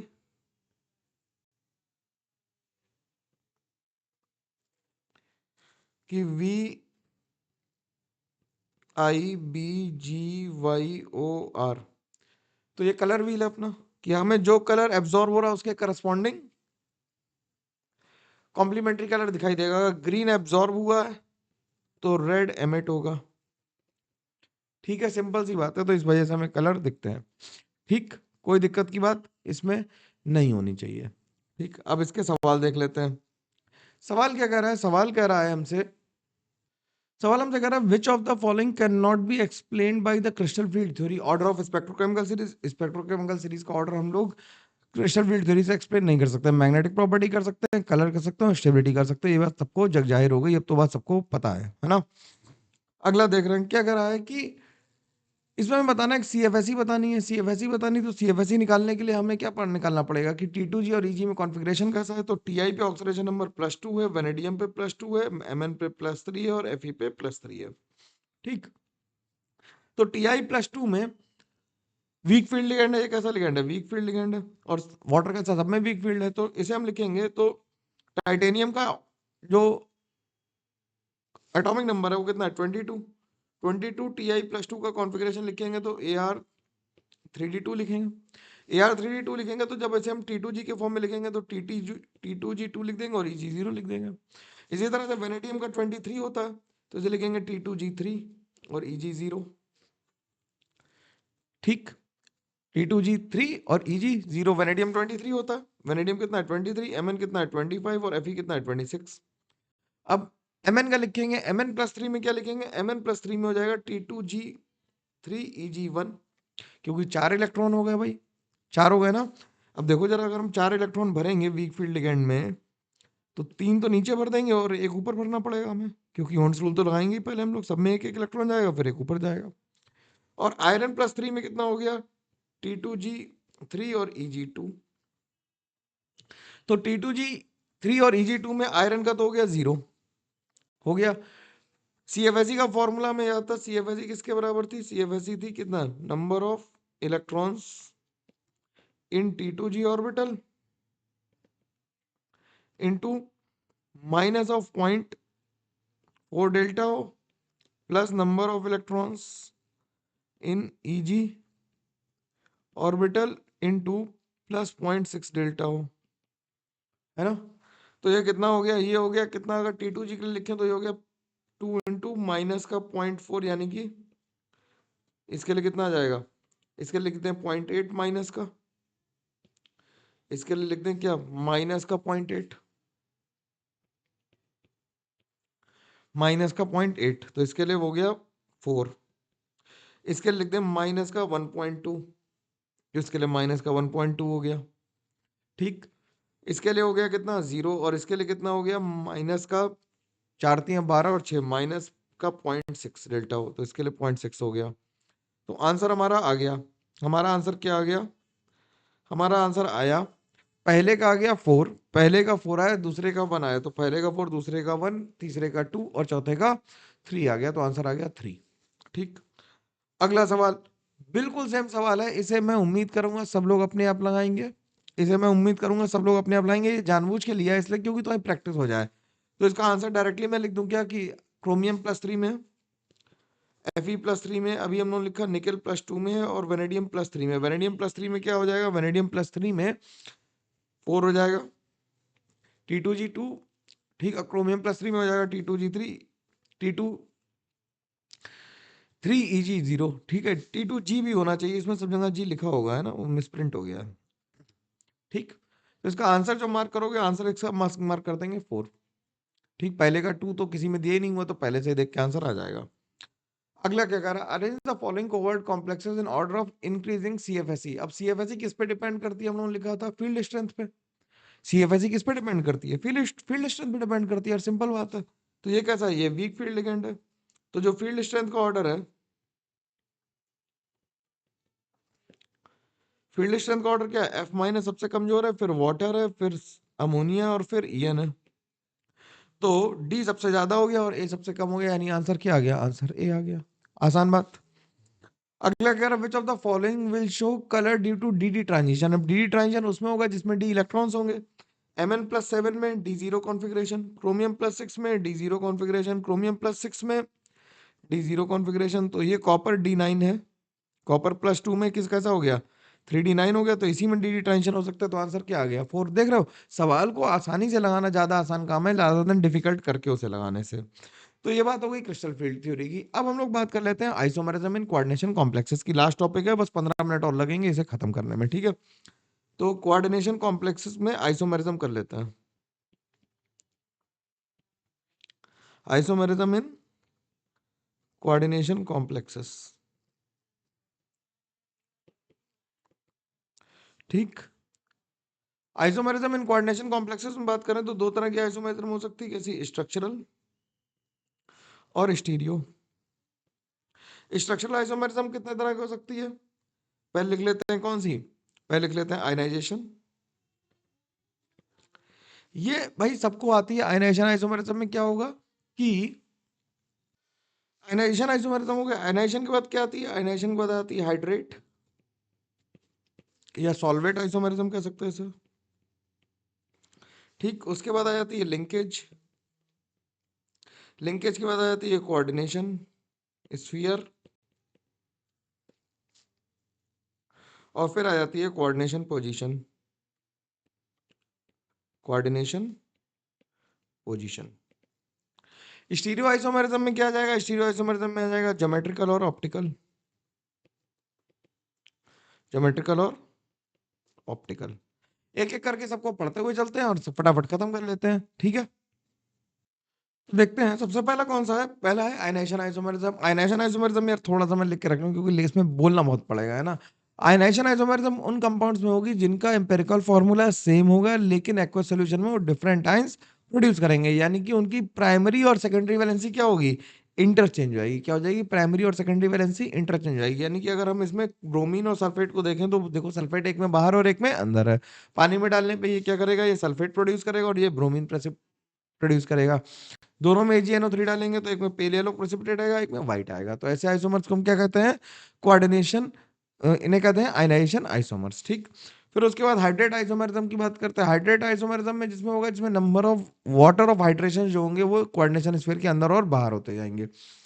जैसे अगर हम क्रोमियम वाटर 6Cl3 ले लें तो वॉयलेट कलर, ग्रीन कलर, एक एक वाटर बाहर निकालना है। हम सारे वाटर्स को बाहर नहीं निकाल सकते क्योंकि जो कॉम्प्लेक्स है वो क्या हो जाएगा, न्यूट्रल हो जाएगा, और न्यूट्रल कॉम्प्लेक्स वाटर मॉलिक्यूल को होल्ड नहीं कर पाएगा। इसलिए हम सारे क्लोरीन को अंदर नहीं ले जा सकते और सारे वाटर को बाहर नहीं ला सकते, ठीक है। फिर बात आती है लिंकेज आइसोमरिज्म की। लिंकेज आइसोमरिज्म कौन शो करेंगे, जो एम्बीडेंटेड लिगैंड होंगे। सही समझ में आ रहा है ना, वो होंगे जो एम्बीडेंटेड लिगैंड होंगे। एम्बीडेंटेड लिगैंड कैसे, जैसे साइनाइड हो गया, NO2 हो गया, HCN हो गया, ठीक है। तो NO2 अगर इसमें लगा हुआ है तो ये NO2 से जुड़ा हुआ है, इसमें O नाइट्राइट हो और इसमें N नाइट्राइट हो, ठीक है। तो ये कैसे है, linkage isomers. Coordination sphere isomerism कैसे होते हैं, जिनमें कैटायनिक और एनायनिक पार्ट दोनों क्या होते हैं, दोनों ही कोऑर्डिनेशन कॉम्प्लेक्स होते हैं और लिगैंड एक्सचेंज कर जाते हैं। उन्हें हम कहते हैं क्या, कोऑर्डिनेशन स्फीयर आइसोमर्स। और कोऑर्डिनेशन पोजीशन आइसोमर्स वो होते हैं जिनमें क्या होता है, लिगेंड्स और लिगेंड्स की पोजीशन दो पॉलीन्यूक्लियर कॉम्प्लेक्सेस में अलग अलग हो सकती है। जैसे यहाँ अमोनिया और वाटर था तो एक वाटर को इधर ले, एक अमोनिया को इधर लेगा, तो इन्हें हम क्या कहेंगे, कोऑर्डिनेशन पोजीशन आइसोमर्स कहेंगे। ये तो होती है आसान। दिक्कत आती है ज्योमेट्रिकल आइसोमरिज्म में। ज्योमेट्रिकल आइसोमरिज्म और ऑप्टिकल आइसोमरिज्म एक साथ करेंगे। ध्यान रखना, ऑप्टिकल आइसोमरिज्म के लिए बेसिक कंडीशन ये है कि कोई भी सिमेट्री नहीं होनी चाहिए। एक्सिस ऑफ सिमेट्री से कोई लेना देना नहीं है, लेकिन प्लेन ऑफ सिमेट्री या सेंटर ऑफ सिमेट्री नहीं होनी चाहिए। अब बात करते हैं कोऑर्डिनेशन कॉम्प्लेक्सेस में। अगर हम कोऑर्डिनेशन नंबर 4 की बात करें तो tetrahedral complex geometrical isomerism show नहीं कर सकते क्योंकि उनमें कोई भी प्लेन है ही नहीं। तो सिस्टर्स कहना उसे बेवकूफी की बात है, ठीक है। तो वो टेट्राहेड्रल कॉम्प्लेक्सेस ज्योमेट्रिकल आइसोमरिज्म नहीं शो करेंगे और ऑप्टिकल आइसोमरिज्म शो करेंगे, एंड विल शो, लिख देता हूं, and will show optical isomerism if all ligands are different, all ligands are different, chiral हो जाएगा फिर तो ये, है ना। अब स्क्वायर प्लेनर कॉम्प्लेक्स में हम कहेंगे कि ज्योमेट्रिकल आइसोमरिज्म कब देखेंगे। स्क्वायर प्लेनर कॉम्प्लेक्स के लिए हम सिंपल लिख सकते हैं कि generally do not show OI। OI का मतलब ऑप्टिकल आइसोमरिज्म शो नहीं करेंगे। सेस हम तब कहेंगे जब एंगल 90 डिग्री होगा, ट्रांस तब कहेंगे जब एंगल 180 डिग्री होगा। तो जैसे MA4 बनाना हो, अब MA4 बनाना हो तो MA4 में तो नो GI, कोई GI का मतलब ही नहीं है। MA3 भी बनाना हो, MA3B में भी कोई GI नहीं होगी। MA2B2 बनाना हो तो MA2B2 अगर हम बना दें तो इसमें A के बीच में एंगल 90 डिग्री है, तो इसमें अगर हम ट्रांसपेयर लिखें तो AB और AB है। ये क्या है, ये ट्रांसपेयर लिखने होते हैं। इससे तुम्हारी जिंदगी आसान हो जाएगी, ठीक। और दूसरा लिखना हो तो A को हम ट्रांस ले लें, B को हम ट्रांस ले लें। तो ये क्या है, इसकी एंगल कितना है, 180 डिग्री। तो ये कैसा है, ये ट्रांस है और ये सिस है। इसके ट्रांसपेयर लिखेंगे तो क्या हो जाएंगे, A हो जाएंगे और B हो जाएंगे, ठीक। तो इसके दो क्या बन गए, ज्योमेट्रिकल आइसोमर्स। अब MA2BC के बनाओ, MA2BC के बनाओ वो तो A को सिस रख सकते हैं हम लोग, B और C को ले लिया, तो ये हो गया सिस। और इसी तरह से A को हम क्या रख सकते हैं, ट्रांस, तो ये हो गया कैसा, ट्रांस। ऐसे ही MABCD के बनाओगे तो 3 बन जाएंगे। देखो इसमें क्या ट्रांसफर लिखे, कैसे कैसे ट्रांसफर लिखे हैं मैंने, ध्यान से देखना जरा। ट्रांसफर लिखने का AC है और BD है, इसमें AB BC है और AD है ना, कोई मिल नहीं रहा, AB और CD। तो ये ट्रांसफर्स हैं, तो इन्हें ट्रांसफर लिखने से कभी भी कंफ्यूजन की स्थिति नहीं बनेगी। जब हम लोग बाइडेंटेड लिगेंड की बात करेंगे तो बाइडेंटेड हमेशा ध्यान रखना कि वो रिंग कहीं मेटल के ऊपर से नहीं पास हो सकती, मेटल के ऊपर से पास नहीं हो सकती। तो अगर हमें ए बी ए बनाना हो तो ज्योमेट्रिकल आइसोमरिज्म कोई मतलब ही नहीं है। ए बी बनाना हो तो क्या हो कि ए से इसमें देखो ए ट्रांस है तो इसके दो ज्योमेट्रिकल आइसोमर्स आ जाएंगे। अब अगर ज्योमेट्रिकल आइसोमरिज्म ऑक्टाहेड्रल कॉम्प्लेक्स में करनी है, ऑक्टाहेड्रल कॉम्प्लेक्स में करेंगे तो इसमें ऑप्टिकल भी चेक करनी होगी। तो अगर हम MA6 बना दें तो हम सिमेट्री ढूंढते रहेंगे, बस उससे ही हमारा काम कर जाएगा। तो देखो इसमें प्लेन ऑफ सिमेट्री है क्या? बिल्कुल है। तो ये नो GI होगा और नो OI होगा क्योंकि प्लेन ऑफ सिमेट्री भी है इसमें। अब MA5B बनाओ, MA5B बनाओगे तो ए सारे एक साथ रखने पड़ेंगे। अब कहीं पे भी रख लो बी को, कहीं ना कहीं तो रखना ही पड़ेगा, लेकिन उस बी को हम प्लेन में रख पाएंगे। तो नो OI और नो GI, नो OI और नो GI। ठीक, ऐसे ही MA4B2 को बना के देखो। MA4B2 को बनाओगे तो ए बी और बी लिख लिया तो एस हो गया। जब MA4B बनाया और बी को हमने अपोजिट रख लिया तो ये क्या बन गया? ये ट्रांस बन गया। और दोनों में ही फिर से अगर देखोगे तो प्लेन ऑफ सिमेट्री दिखाई दे जाएगी, दे जाएगी। तो इसमें भी क्या होगा, इसके दो GI होंगे, ये ट्रांस बन गया। 2 GI है लेकिन नो OI, ऑप्टिकल आइसोमर नहीं है। ठीक, प्लेन ऑफ सिमेट्री देखते रहना, अगर प्लेन ऑफ सिमेट्री नहीं मिली तो ऑप्टिकल आइसोमरिज्म होगी। ठीक, ऐसे ही MA3B3 को देखो जरा। तो MA3B3 में जब बनाएंगे तो MA हो गया, B और B हो गया। अब इसमें देखो ध्यान से कि दो फेस बन रहा है, एक ये फेस बन रहा है और एक ये फेस बन रहा है। तो इसे हम कहते हैं फेशियल आइसोमर। क्या कहते हैं? फेशियल आइसोमर कहते हैं। और इसमें जो सिमेट्री एलिमेंट है वो ध्यान से देखना, एक ऐसा प्लेन जो इन दोनों को कंटेन करे और इसके परपेंडिकुलर हो, ऐसा प्लेन। तो इसमें नो, इसे POS है तो नो OI है, ऑप्टिकल आइसोमरिज्म शो नहीं करेगा। ठीक, अगर हम दूसरा बनाने की कोशिश कर लें मेरिडोनियल, तो MA और A लिख लें, B और B लिख लें। इसे फेशियल कहते हैं और इसे मेरिडोनियल कहते हैं। मेरिडोनियल में तो यार सामने से दिख रही है प्लेन ऑफ सिमेट्री, ये प्लेन ऑफ सिमेट्री है तो इसमें भी कोई ऑप्टिकल आइसोमरिज्म नहीं होगा। और इसे मेरिडोनियल आइसोमर कहते हैं। क्या कहते हैं? मेरिडोनियल कहते हैं, तो इसे मर कहते हैं। अब अगर हम MA होल थ्राइस ले लें, MA होल थ्राइस ले लोगे, MA होल थ्राइस ले लें तो ये ऐसा बनेगा। इसकी प्रोपेलर टाइप शेप है तो इसका जब हम मिरर इमेज बनाएंगे, इसकी जब हम मिरर इमेज बनाएंगे तो वो कुछ ऐसी बनेगी। अब मिरर इमेज ऐसी बन गई तो ये non super imposable mirror image है, उठा के इस पे रख के देख लो, नहीं सुपर इम्पोज हो रही ना। तो ये non super imposable mirror images हैं, तो ये क्या है? इनैंशियोमर्स है। ये इनैंशियोमर्स हैं तो ये ऑप्टिकल आइसोमेरिज्म शो करेंगे। ठीक, तो ऑप्टिकल में ज्यादा हवा बनाने की जरूरत नहीं है, सवाल को आराम से लाओगे लग जाएगा। ठीक, फिर बात आती है मेटल कार्बन। मेटल कार्बन में मैंने स्टार्टिंग में बताया कि CO कैसा है, सिग्मा डोनर और पाई एक्सेप्टर है। तो ये सिग्मा इलेक्ट्रॉन डोनेट करता है और पाई में एक्सेप्ट करता है। तो इसमें क्या होता है कि मेटल के पास अगर लोन पेयर ऑफ इलेक्ट्रॉन बचा हुआ है डी ऑर्बिटल में तो वो इलेक्ट्रॉन बैक बॉन्डिंग भी कर सकता है। ठीक, तो ये इससे क्या होगा? सिनर्जिक बॉन्डिंग कहते हैं और इससे मेटल टू कार्बन जो बॉन्ड है वो स्ट्रांग होता जाता है। ठीक है, अब स्ट्रेंथ ऑफ बैक बॉन्डिंग कैसे कंपेयर करेंगे? ऑक्सीडेशन स्टेट ऑफ मेटल, जितना ऑक्सीडेशन स्टेट ज्यादा होगी उस पे क्या होगा? इलेक्ट्रॉन डेंसिटी कम होगी तो बैक बॉन्डिंग कम हो पाएगी। लेकिन ऑक्सीडेशन अगर कम हुई, ऑक्सीडेशन स्टेट कम हुई तो number of electrons available on the central metal atom ज्यादा होंगे तो बैक बॉन्डिंग अच्छी होगी। जितनी बैक बॉन्डिंग अच्छी होगी उतना CO बॉन्ड कैसा हो जाएगा? वीक हो जाएगा। ठीक, तो अगर CO बॉन्ड वीक है तो बॉन्ड स्ट्रेंथ क्या होगी? कम हो जाएगी और बॉन्ड लेंथ बढ़ जाएगी। तो जैसे अगर हम इसमें देखें कि Mn पे +1 है, 0 है, -1 है, ये क्वेश्चन वो है जो पेपर में आ सकते हैं, प्रोबेबल क्वेश्चन है। तो बैक बॉन्डिंग सबसे अच्छी किसमें होगी? बैक बॉन्डिंग सबसे अच्छी जिसमें नेगेटिव चार्ज है उसमें होगी और सबसे कम होगी जिसमें पॉजिटिव चार्ज है। और CO बॉन्ड लेंथ अगर बात करें तो जिसमें बॉन्ड बैक बॉन्डिंग सबसे अच्छी है उसमें CO बॉन्ड लेंथ भी ज्यादा होगी। ठीक, फिर if the oxidation state of central metal ion is same, अगर सेंट्रल मेटल की ऑक्सीडेशन स्टेट सेम है तो जेड इफेक्टिव जिसका जितना कम होगा उतना ही वो बैक बॉन्डिंग अच्छे से कर पाएगा क्योंकि होल्ड कम होगा। तो MnI और CO में CO की ज्यादा होगी। ठीक, अब एक तरह के सवाल ये भी बनते हैं कि calculation of bonds in polynuclear complexes, तो जैसे कि हमें डाइकोबाल्ट ऑक्टा कार्बोनिल में अगर हमें CO बॉन्ड निकालने हो तो हम क्या करें, सबसे पहले कैलकुलेट करो valence electron of the entire molecule. इसका मतलब क्या है कि valence electrons of metal plus number of electron donated bye ligand and charge, ठीक है। इसे हम ए मान लेते हैं। इसे करते हैं क्या, सब्सट्रैक्ट करो इस नंबर को n into 18, where n is the number of central metal ions in the complex, तो इसे माइनस कर देंगे, ठीक। फिर n इंटू 18 माइनस ए कर देंगे तो b निकल आएगा। b/2 हमारे क्या होंगे, मेटल बॉन्ड्स होंगे। तो जैसे डाइकोबाल्ट ऑक्टा कार्बोनेट में देखो तो नंबर ऑफ वैलेंस इलेक्ट्रॉन कितने हो गए, 4s और 3d दोनों को काउंट करेंगे तो 9 हो गए, 9 2 या 18 और प्लस 16 34 आ गया। ए की वैल्यू, बी की वैल्यू आ गई कितनी 2, तो b/2 कितना हो गया 1। तो इसमें कितने हो गए, एक बॉन्ड हो गया। और इस स्ट्रक्चर को याद रखेंगे।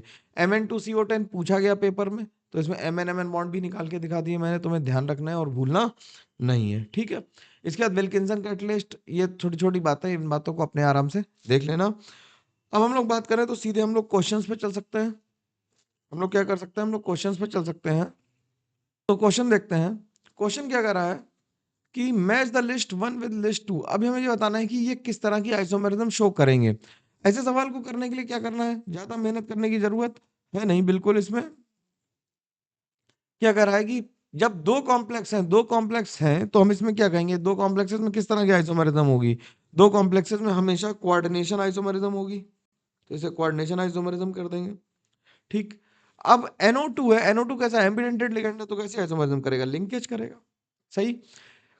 जब वाटर आ गया तो सॉल्वेट हाइड्रो आइसोमेरिज्म, और ऑक्सिलेट के साथ सिस आ गया तो सिस कैसा करेगा, ऑप्टिकल आइसोमेरिज्म। अब देखो जरा इसका सिस फॉर्म बना के देख लो। तो ClCl एक तरफ रख लो, ऑक्सिलेट को एक तरफ बना लेते हैं, ठीक। तो ये क्या है, ये ऑप्टिकल आइसोमेरिज्म शो करेगा, ये सिस फॉर्म है। लेकिन अगर हम क्रोमियम को इधर रख लें, ट्रांस बना दें इसका, ध्यान सुनना मेरी बात, अगर हम ट्रांस बना देंगे तो ये हमें एक प्लेन ऑफ सिमेट्री मिल जाएगी, ठीक। जिसकी वजह से ये क्या हो जाएगा, ये ट्रांसफॉर्म होगी, ये कैसी होगी, ऑप्टिकली इनएक्टिव होगी। कैसी होगी, ऑप्टिकली इनएक्टिव होगी। जबकि जो सिस फॉर्म है ये ऑप्टिकली एक्टिव है,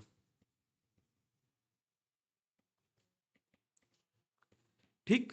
तो इसका आंसर क्या मार्क कर देंगे, पहले का मार्क करेंगे 3, पहले का 3 अगर देखोगे तो ए ऑप्शन में, तो ए मार्क करके हम लोग आगे बढ़ सकते हैं, इसमें गुड टू गो है। अगला देखो, अगला क्या कर रहा था, number of geometrical isomers found in the metal complex. अब ये देखो कैसा है, इसे अगर ध्यान से देखो तो पहला कॉम्प्लेक्स कैसा है, Ma2B2 है। इसके कितने बनाए थे, दो। NiCO4 में तो कोई बनेगा नहीं, ये क्या बन गया, Ma3B3 बना। इसके भी हमने फेशियल और मेरिडोनियल बनाए थे, तो इसके भी कितने बने थे, दो। और ये बन गया Ma2B4, तो ये भी कितने बनेंगे, दो। बना के देख लेना, ट्राई करना, बन जाएंगे आसानी से। तब भी दिक्कत आए तो फिर बताना, ठीक, बन जाएंगे। तो आंसर क्या आ जाएगा, सी आ जाएगा।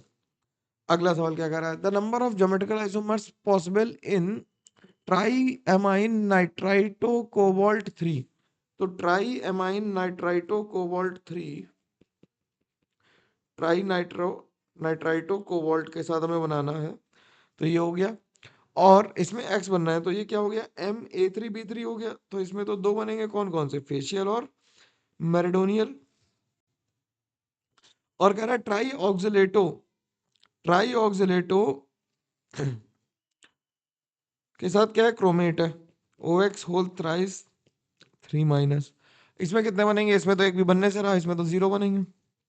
तो नेट कितने आ जाएंगे, 2। अगले सवाल चलते हैं। अगला कह रहा था करेक्ट स्ट्रक्चर ऑफ ट्रांस। देखो सवाल कितना आसानी से पूछेगा, trans Br2P PS3 whole twice and meridional. अब ट्रांस बनाना है तो PS3 और PS3 को क्या होना चाहिए, PPS3 को अपोजिट होना चाहिए, तो पहले में अपोजिट है। लेकिन इसमें ये फेशियल आ गया यार, हमें तो मेरिडोनियल चाहिए था, ये फेशियल आ गया तो ये नहीं हो सकता। इसमें तो ये सिस है, इसमें भी सिस है। इसमें देखो ये ट्रांस है और ये क्या है, ये इसमें फेशियल भी नहीं है, तो ये मेरिडोनियल बन गया, बन गया। तो आंसर क्या आ गया, डी आ गया, सही है। अगला क्या कर रहा था, number of complexes which show optical isomerism among the following is. अब इसमें कौन कौन से ऑप्टिकल आइसोमेरिज्म शो करेंगे, तो देखो जरा सिस बनाना, जरा क्रोमियम के साथ Cl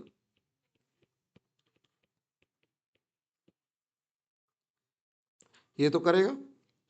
COEN है, तो ये तो हम लोगों ने अभी देखा था,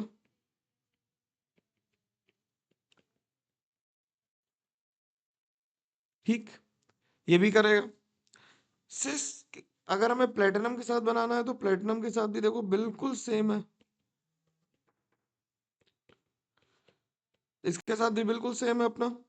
अब इसके साथ भी सेम है तो ये भी करेगा। इसी तरह से सिस ये भी करेगा। तो सिस वाले चारों करेंगे। अगर हम ट्रांस वाला बना दें, इसका अगर हम ट्रांसफॉर्म बनाने की कोशिश करो जरा, प्लेटिनम के साथ ट्रांस बनाओ, Cl और Cl को अपोजिट रख लो, नाइट्रोजन नाइट्रोजन अपोजिट आ गए, तो ये क्या करेगा, इसमें प्लेन ऑफ सिमेट्री आ गई, तो ये OI शो नहीं करेगा, तो चारों ये शो करेंगे। तो आंसर कितना आ गया, 4 आ गया। ठीक है। अगला कह रहा है कि ClOCl bond values in facial isomer of CONH3। तो सी फेशियल आइसोमर बनाना है, तो ये कैसे हैं सारे, देखो 90 डिग्री पे ही है ना भाई, इसके साथ इसका एंगल कितना है, 90 डिग्री है। अगला देखो, अगला कह रहा है chiral complex in the following. Chiral complex अभी हम लोगों ने बताया क्या, कि अगर स्क्वायर प्लेनर हो गया तो कायरलिटी की बात नहीं करेंगे, तो ये तो स्क्वायर प्लेनर हो गया। ये सिस है तो ये तो कायरल है, ये ट्रांस वाले कायरल होंगे नहीं दोनों, क्योंकि AA2B2 वाले हैं। ठीक है, तो ये दोनों तो कायरल होंगे नहीं। बना के देखो, सबको ट्राई करो, आराम से आंसर आएगा। ठीक। अगला कह रहा है the number of possible stereo isomers of this. Number of possible stereo isomers इसके कैसे बनाएंगे भाई, बना के देखने पड़ेंगे। ये तो देखो जरा, CO के साथ हमने क्या लगाया, OX लगाया, एक बार Br लगाया, और इसके साथ अमोनिया लगा दिया, और यहाँ पे लगा दिया OX। ये तो ऑप्टिकली एक्टिव भी है, इसकी मिरर इमेज बनेगी तो इससे 2 बनेंगे, क्योंकि ये ऑप्टिकली एक्टिव है। जब हम इसका ट्रांस बनाएंगे,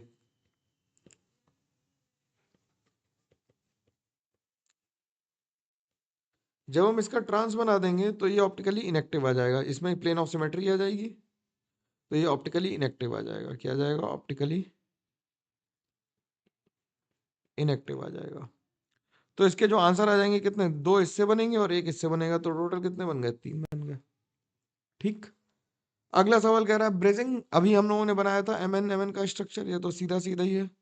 स्ट्रक्चर हमें याद होना चाहिए तभी कुछ हो पाएगा, अदरवाइज इसमें होना मुश्किल हो जाएगा सवाल को। तो इसमें कितने ब्रिजिंग आ रहे हैं, इसमें एक भी ब्रिजिंग नहीं आ रहा है, तो आंसर कितना लिख देंगे, 0। तो इस तरह से यार कोऑर्डिनेशन के लगभग लगभग मैंने सारे कॉन्सेप्ट कवर करने की कोशिश की। स्पीड थोड़ी ऑब्वियसली ज्यादा होगी क्योंकि तुम्हारे पास टाइम कम है, मेरे पास तो मैं फिर से दोबारा पढ़ा देता, है ना। इसलिए ध्यान से पढ़ लो, चैनल को लाइक शेयर सब्सक्राइब करो, हम लोग को बहुत आगे तक जाना है, खूब सेलेक्ट होना है, पेपर्स की डेट्स आ गई हैं, तो उसके लिए भी हम लोग बात करेंगे, बिल्कुल एक बातचीत का सेशन भी लगा लेते हैं। ठीक है, चलो मिलते हैं, तब तक के लिए thank you very much, take care, bye bye.